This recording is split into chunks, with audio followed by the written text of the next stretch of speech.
Unang-una, ang po ko, nagdadasal po ako sa kapayapaan po sa buong Pilipinas. Pangalawa, pagdasal po natin si Tatay Digong, si former President Rodrigo Duterte, na makauling na siya. Habang hindi pa siya nakakauwi, tingin ko medyo walang katahimikan. Ito nangyayari sa atin sa Pilipinas. Sana po walang masaktan. Yan po ang pakiusap ko. Kung may mga rallies, may mga pagtitipon, sana peaceful assembly at wala pong masaktan. Lalong-lalo na yung mga bata, matatanda na naiipit po. Ako po'y patuloy na magdadasal, mananawagan po sa ating mga kababayan. Magdasal tayo, magtulungan po tayo. At tumpukin po yung kung sino talaga yung mastermind. Hindi naman po masama ang infrastructure dahil katulad dito sa Davao, may coastal road. Kita nyo sa Misamis, sa Lanao, del Norte, merong Panggil Bridge. Pag ginagamit po sa wasto ang pondo ng tao ay uunlad po ang mga probinsya at ang mga lugar. Panahon po ni Pangulong Duterte, ang dami pong mga proyekto na mga maayos, mga build program na kita naman natin na napapakinabangan po ngayon sa Cebu. May mahabang bridge doon na napapakinabangan po ng ating mga kababayan. Ang importante dito ngayon, please let's hold all those please let's hold them accountable. Yung lahat po ng responsible nitong kalokohan ito dapat po'y managot. Senator, saan kayo itong hahantong, itong mga rally, sir? Tuloy-tuloy na kayo ito? Habang hindi po natutumbok yung mastermind, yung mga buhaya at yung nagpapalaki sa mga buhaya, importante rito, managot po yung dapat managot. Dahil pera po ng taong bayan yan, dapat gamitin ito sa mga mahirap. Gamitin niya sa mga pagkaon, tabang sa mga tambal, sa mga pasyente. Iba nga, ngayon, kita nyo, ibabalik daw yung 60 billion na pondo ng PhilHealth. Dapat naman hindi kinuha yun eh. Hindi naman excess funds yun dahil maraming mga pasyente naghihirap pa rin. Tapos ngayon, nagmamadali silang ibalik. Sabi ko, yung transfer na yon, immoral yun, hindi katanggap-tanggap po yun para sa akin. Bilang dati po ako chairman ng Committee on Health, maraming mga pasyente naghihirap, takot mag-hospital, tapos kinuha, dinalik sa National Treasury. Ngayon, babalik naman nila. Senator, satisfied kayo sa takbo ng investigation ng HMO at saka ng Senate?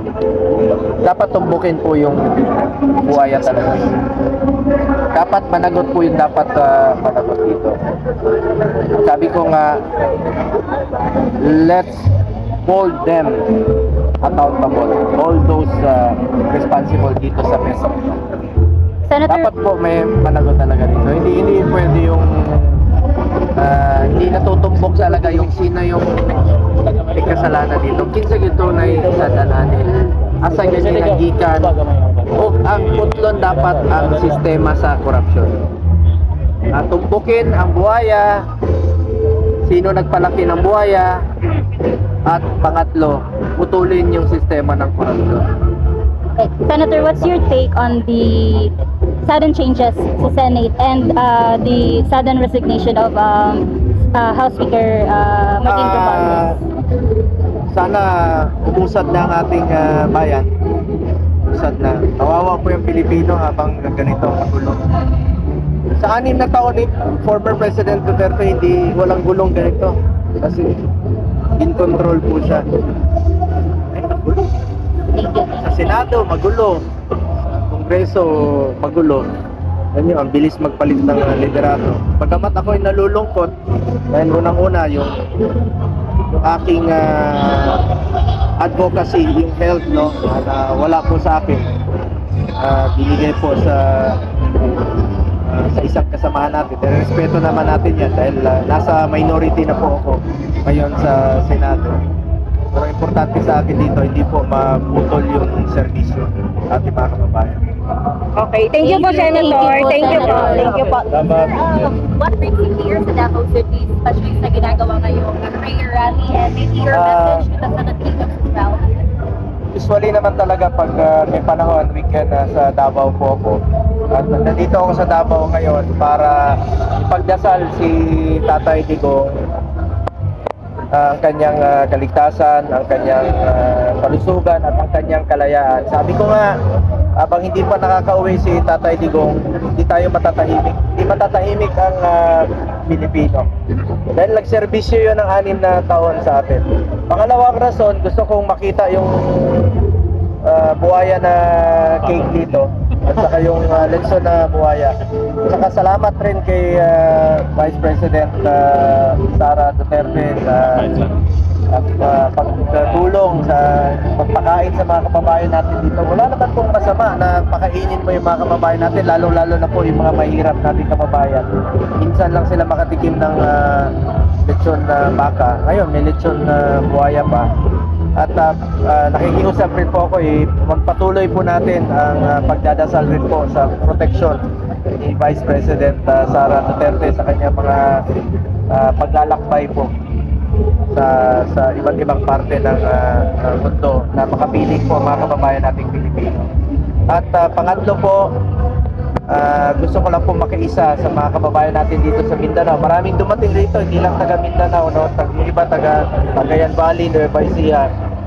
At nakikiisa po ako sa kanila sa patuloy na pananawagan ng katahimikan dito sa ating bayan natin. Peaceful rally naman po itong sa Davao. Wala po ako nakikitang karahasan dito. Importante, mapakita po natin ang ating hinaing. Mapaparating po natin ang ating hinaing at mapaparating natin ang ating galit po sa mga nangyayari sa ngayon. Okay. Maraming salamat po. Senator, nagkagulo na po sa Manila. Nagkagulo na po sa Manila. Ano po yung Sana po walang masaktan, no? Walang masaktan. Ako po babalik rin po sa Maynila. Ako po patuloy na mananawagan na sana po walang masaktan. Wala pong masaktan. Lalong-lalo na yung mga bata at mga matatanda. Peaceful assembly lang tayo, peaceful rally lang po. Pero dapat maiparating natin ang hinaing ng taong bayan. Iparating natin yung galit natin. Yung puot ng dibdib natin sa mga nangyayari. Maraming salamat po, Senator. Thank you po. Thank you po. Salamat. Sige po, salamat. Salamat.